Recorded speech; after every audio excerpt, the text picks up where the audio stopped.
यार लिटरली मला समजत नव्हतं लास्ट वीकमध्ये मी काय ड्रॉ करू. पण मी लास्ट वीकमध्ये चारकोल पावडर बाय केली होती. त्याच चारकोल पावडरनी हे रिअलिस्टिक आर्ट कसं बनवायचं मी तुम्हाला सांगणार आहे. आज आपण एक आय ड्रॉ करणार आहे. त्यासाठी मी आउटलाईन ड्रॉ करून घेतो पटापट आणि आउटलाईन ड्रॉ करून झाल्यावर आपण शेडिंगला स्टार्ट करूया. शेडिंगमध्ये मी सॉफ्ट चारकोल पेन्सिलचा यूज करणार आहे विथ चारकोल पावडर.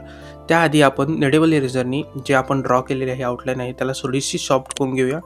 नाहीतर काही पोर्स राहतात जे लास्टमध्ये चांगले दिसत. ही ड्रॉइंग मी फक्त एक लाईक प्रॅक्टिस वर्कसाठी बनवली होती. बट मला नंतर मजा यायला लागली चारकोलबरोबर वर्क करण्यासाठी. सो मी खूप टाईम दिला, जवळजवळ 2 ते 3 तास ह्या ड्रॉइंगला दिले आणि त्याचे रिझल्ट तुमच्यासमोर आहेत. आणि स्किन टेक्स्चर ड्रॉ करण्यासाठी मी ही एक टेक्निक यूज केली जी मी एका व्हिडिओमध्ये पाहिली होती. तुम्हाला माझं ड्रॉइंग आणि मराठी भाषेत बोलणं कसं वाटलं मला नक्की कमेंट करून सांगा. आणि नेक्स्ट शॉर्ट व्हिडिओजसाठी कोणती लँग्वेज यूज करू ते मला कमेंट डाऊन करून नक्की सांगा. आणि मी विचार करत होतो